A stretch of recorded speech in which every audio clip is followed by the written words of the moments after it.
Assalamualaikum warahmatullahi wabarakatuh. Saya Noviandriani dari Prodi Pendidikan Bahasa Inggris dengan NIM 18821500039 akan memenuhi tugas ujian akhir semester mata kuliah Bahasa Dasar Pendidikan dengan dosen pengampu Dr. Rita Adiani MM. Tema makalah yang saya ambil adalah asas-asas pendidikan. Baik, yang pertama yaitu ada pengertian asas-asas pendidikan. Apa itu pengertiannya? Asas pendidikan merupakan suatu kebenaran yang menjadi dasar atau tumpuan berpikir, baik pada tahap perancangan maupun pelaksanaan pendidikan.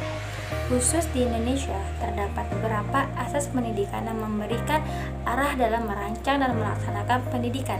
Di antaranya ada asas Tuturi Handayani, asas belajar sepanjang hayat, dan asas kemandirian dalam belajar.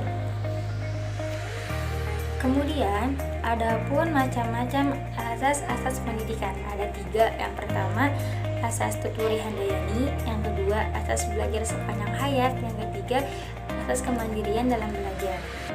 Kita akan bahas satu persatu. Yang pertama itu ada asas Tuturi Handayani. Asas Tuturi Handayani merupakan asas pendidikan Indonesia hingga saat ini, bersumber dari asas Taman Siswa. Asas ini dikumandangkan oleh Ki Hajar Dewantara. Asas Tuturi Handayani ini bermakna bahwa setiap orang berhak mengatur dirinya sendiri dengan berpedoman kepada tata tertib kehidupan yang umum. Yang kedua, ada asas belajar sepanjang hayat.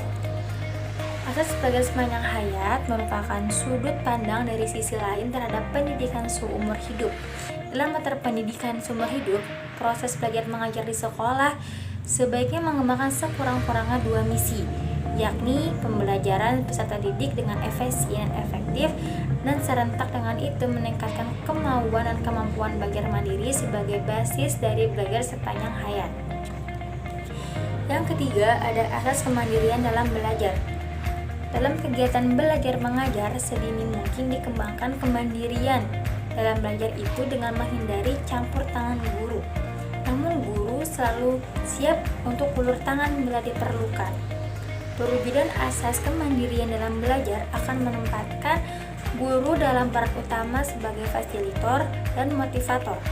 Salah satu pendekatan yang memberikan peluang dalam melatih kemandirian belajar peserta didik adalah sistem CBSA atau bisa dibilang cara belajar siswa aktif. Itu macam-macam asas-asas pendidikan. Kita lanjut yang berikutnya yaitu penerapan asas-asas pendidikan. Sama ada 3 yaitu penerapan pada asas Tuturi Handayani, penerapan pada asas belajar sepanjang hayat, penerapan pada asas kemandirian dalam belajar. Untuk yang pertama, ada penerapan asas Tuturi Handayani. Dalam kaitan penerapan asas Tuturi Handayani, dapat dikemukakan beberapa keadaan yang ditemui sekarang, yakni yang pertama, peserta didik mendapat kebebasan untuk memilih pendidikan dan keterampilan yang diminatinya di semua jenis, jalur, dan jenjang pendidikan yang disediakan oleh pemerintah sesuai peran dan profesinya dalam masyarakat. Peserta didik bertanggung jawab atas pendidikannya sendiri. Yang kedua, peserta didik memiliki kecerdasan yang luar biasa, akan diberikan kesempatan untuk memasuki program pendidikan dan keterampilan sesuai dengan gaya dan irama belajarnya. Lanjut, yang kedua ada penerapan asas belajar sepanjang hayat. Dalam kaitan asas belajar sepanjang hayat dapat dikemukakan beberapa keadaan yang ditemui sekarang. Yang pertama, usaha pemerintah memperluas kesempatan belajar telah mengalami peningkatan. Terbukti dengan semakin banyaknya peserta didik dari tahun ke tahun yang dapat ditampung baik dalam lembaga formal, non-formal, maupun informal, berbagai jenis pendidikan dan berbagai jenjang pendidikan dari TK sampai perguruan tinggi. Yang kedua, usaha pembaharuan kurikulum dan pengembangan kurikulum dan isi pendidikan agar mampu memenuhi tantangan pembangunan manusia Indonesia seutuhnya yang berkualitas melalui pendidikan. Yang terakhir ada penerapan asas kemandirian dalam belajar. penerapan asas kemandirian dalam belajar.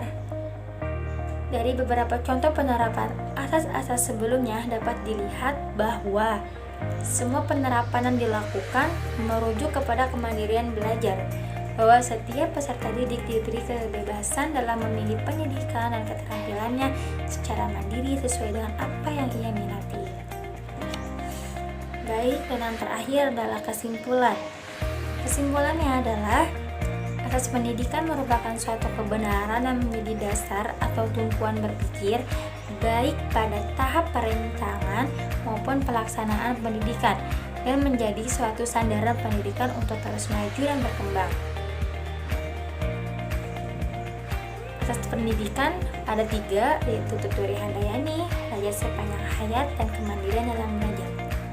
Mungkin cukup sekian presentasi yang dapat saya sampaikan untuk memenuhi tugas akhir ujian semester. Saya Novian Diriani, saya akhiri. Bila ada salah dan kurang saya meminta maaf. Wassalamualaikum warahmatullahi wabarakatuh.